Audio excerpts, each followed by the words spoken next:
ದೇವನಹಳ್ಳಿ ಬೆಂಗಳೂರು ಗ್ರಾಮಾಂತರ ನಂದಿನ ಹಾಲಿನ ಶೀತಲೀಕರಣ ಘಟಕದ ಆವರಣದಲ್ಲಿ ಮರದಿಂದ ಕೆಳಗೆ ಬಿದ್ದ ಯುವಕ ಸಾವು. ನೇರಳೆ ಮರದಲ್ಲಿ ಹಣ್ಣು ಕೀಳುವ ವೇಳೆ ಕಾಲು ಜಾರಿ ಕೆಳಗೆ ಬಿದ್ದು ಕೋಮಾದಲ್ಲಿದ್ದ ಯುವಕ. ಬೆಂಗಳೂರು ಗ್ರಾಮಾಂತರ ಜಿಲ್ಲೆ ದೇವನಹಳ್ಳಿ ತಾಲೂಕಿನ ಚಿಕ್ಕನಹಳ್ಳಿ ಗ್ರಾಮದ ಬಳಿಯ ನಂದಿನಿ ಹಾಲಿನ ಶೀತಲೀಕರಣ ಘಟಕದ ಆವರಣದಲ್ಲಿ ಸಂಭವಿಸಿದ ದುರಂತ. ದೇವನಹಳ್ಳಿ ತಾಲೂಕಿನ ಧರ್ಮಾಪುರ ಗ್ರಾಮದ ನರಸಿಂಹಮೂರ್ತಿ 28 ವರ್ಷದ ಎಂಬ ಯುವಕ ಸಾವು.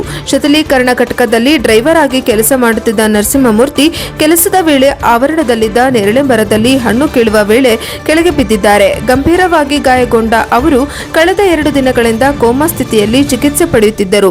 ಆದರೆ ಚಿಕಿತ್ಸೆ ಫಲಕಾರಿಯಾಗದೆ ಆಸ್ಪತ್ರೆಯಲ್ಲಿ ಕೊನೆಯುಸಿರೆಳೆದಿದ್ದಾರೆ. ಘಟನೆಯ ಬಳಿಕ ಕುಟುಂಬಸ್ಥರು ಹಾಗೂ ಗ್ರಾಮಸ್ಥರು ಶೀತಲೀಕರಣ ಘಟಕದ ಆವರಣದಲ್ಲಿ ಮೃತದೇಹವಿಟ್ಟು ನ್ಯಾಯಕ್ಕಾಗಿ ಪ್ರತಿಭಟನೆ ನಡೆಸಿದರು.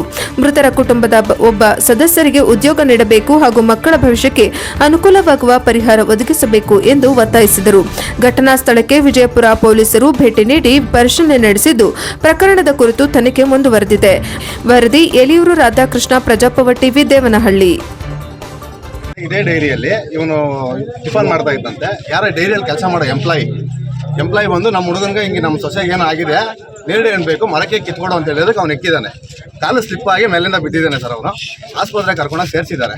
ಆವತ್ತಿಂದ ಇವತ್ತುವರೆಗೂ ಯಾರು ಈ ಡೈರಿಯಲ್ಲಿ ಕೆಲಸ ಮಾಡೋರಾಗಿರ್ಬೋದು, ಇಲ್ಲ ಗಾಡಿ ಓನರೇ ಆಗಿರ್ಬೋದು, ಇಲ್ಲ ನಮ್ಮ ಈ ಸ್ಟಾಫೇ ಆಗಿರ್ಬೋದು, ಯಾರೂ ಒಬ್ಬರು ಬಂದು ಇವತ್ತು ಏನಾಗೈತೆ ಎತ್ತಾಗೈತೆ ಅಂತ ಏನೂ ವಿಚಾರಿಸ್ಕೊಂಡಿಲ್ಲ ಯಾರೂ. ಇವತ್ತು ಡೆತ್ ಆಗಿದ್ದಾನೆ ಅವನು. ಈಗ ನಾವು ಕೇಳಿದ್ರೆ ನಾವು ಅವ್ರ ಮಿಸ್ಸಸ್ಗೆ ಪರ್ಮನೆಂಟ್ ಕೆಲಸ ಕೊಡ್ತೀವಿ ಅಂತ ಫಸ್ಟ್ ಹೇಳಿದ್ರು. ಮತ್ತೆ ಕಾಲ್ ಮಾಡಿದ್ರೆ ಕಾಲ್ ಪಿಕ್ ಮಾಡ್ತಾ ಇಲ್ಲ. ಆ ಗಾಡಿ ಓನರ್ ಇವತ್ತು ಇಲ್ಲಿ ಬಂದೇ ಇಲ್ಲ. ಆ ಗಾಡಿ ಓನರ್ ಬಂದ್ಬಿಟ್ಟು ಏನಾನ ಒಂದು ಈಗ ಈ ತರ ನಾನು ಕೊಡ್ತೀನಪ್ಪ, ನಾನು ಮಾಡ್ತೀನಪ್ಪ ಅಂತ ಕೇಳಿದ್ರೆ ಅದೊಂಥರ. ಅವ್ನು ಚೆನ್ನಾಗಿದ್ದಾಗ ಅವನ ಹತ್ರ ಕೆಲಸ ಮಾಡಿಸ್ಕೊಂಡಿದ್ದಾರೆ ಸರ್ ಎಲ್ಲರೂ. ಇವಾಗ ಅವ್ನು ಡೆತ್ ಆಗಿದ್ದಾನಲ್ಲ, ಇವತ್ತು ಯಾಕೆ ಸರ್ ಬರ್ತಾ ಇಲ್ಲ ಅವರು? ನಾವು ಅದನ್ನೇ ಕೇಳ್ತಾ ಇರೋದು. ನಮ್ಗೇನು ಬೇಕಂದ್ರೆ ಅವ್ರ ಮಕ್ಳಿಗೊಂದು ಪರಿಹಾರ ಬೇಕು. ನಮ್ಗೆ ಅದು ಬಿಟ್ಟು ಇನ್ನೇನು ಬೇಡ ಸರ್. ಅವ್ರು ಕೆಲಸ ಕೊಡೋದು ಬೇಡ. ಇನ್ನು 2 ವರ್ಷ 3 ವರ್ಷ ಡೈರಿನೇ ಮುಚ್ಚೋತೈತೆ. ಆಮೇಲೆ 2 ವರ್ಷ 3 ವರ್ಷ ಆದ್ಮೇಲೆ ಅವ್ರು ಬೀದಿಗೆ ಹೋಗ್ಬೇಕು. ಅವ್ರ ಹೆಂಡತಿಯವರು ಅವ್ರ ಮಕ್ಕಳವರೆಲ್ಲ ಬೀದಿಗೆ ಹೋಗ್ಬೇಕಾ? ಅದಕ್ಕೆ ನಮ್ಗೇನಂದ್ರೆ ಅವ್ರ ಮಕ್ಳಿಗೆ ಒಂದು ಪರಿಹಾರ ಮಾಡ್ಕೊಡ್ಬೇಕು ಅಷ್ಟೇ ಸರ್. ನಮ್ಗೆ ಅವ್ರ ಕಡೆಯಿಂದ ನಾವು ಬೇರೆ ಏನು ಬೇಕಾಗಿಲ್ಲ, ನಾವೇನು ಕೇಳೋದು ಇಲ್ಲ. ಏನ್ ಕೆಲಸ ಮಾಡ್ತಿದ್ರು ಅವರು? ಸರ್ ಅವ್ರು ಡ್ರೈವಿಂಗ್ ಕೆಲಸ ಮಾಡ್ತಾ ಇದ್ದೆ. ಇವನು ಎಷ್ಟು ವರ್ಷದಿಂದ ಮಾಡ್ತಿದ್ರು? ಒಂದು 10 ವರ್ಷದಿಂದ ಮಾಡ್ತಿದ್ದಾನೆ ಸರ್. ಇಲ್ಲಿ ಸಾಯ್ಬೇಕಂದ್ರೆ ಡೈರಿ ಅವ್ರ ಕಾರಣ -2.4 ಗಾಡಿಗಳು ಇಲ್ಲಿ ಒಳಗಡೆ ಹಾಕ್ಸಿ ಅವ್ರು ರಾತ್ರಿ ಮನೆಗೆ ಹೋಗ್ತಿರ್ಲಿಲ್ಲ. ಅವನು 8 ಮಕ್ಳ ಹತ್ರ ಇರ್ತಿರ್ಲಿಲ್ಲ. ಅವನು ರಾತ್ರಿ ಇಲ್ಲೇ ಬಂದು ಇಲ್ಲೇ ಮಲಗಿ ನಾನು ಎಷ್ಟೋ ಸಲ ಊಟ ತಗೊಂಬಂದು ಕೊಟ್ಟಿದ್ದೀನಿ.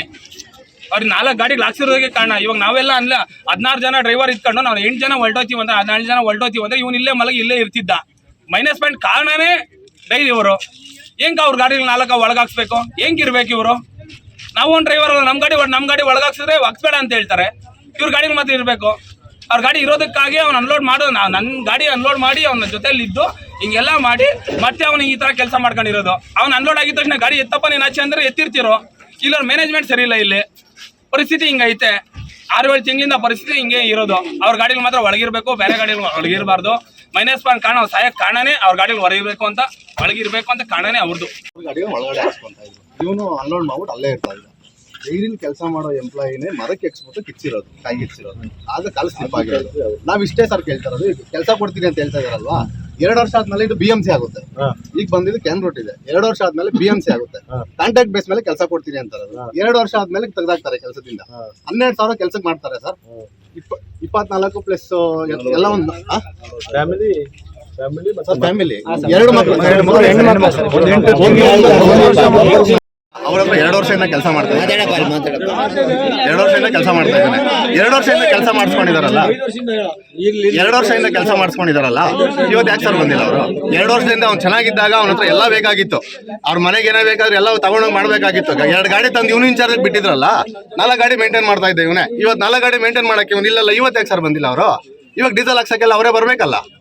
ನಾವು ಕೇಳ್ತಿರೋದು ಇಷ್ಟೇ ಸರ್. ಅವ್ರ ಮಿಸ್ಸಸ್ಗೆ ಅವ್ರ ಮಕ್ಕಳಿಗೆ ಏನಾದರೂ ಒಂದು ಮಾಡಿಕೊಟ್ರೆ ನಮ್ಗೆ ಅಷ್ಟೇ ಸರ್ ಬೇಕಾಗಿರೋದು. ನಮ್ಗೆ ಇನ್ನೇನು ಬೇಕಾಗಿಲ್ಲ ಸರ್.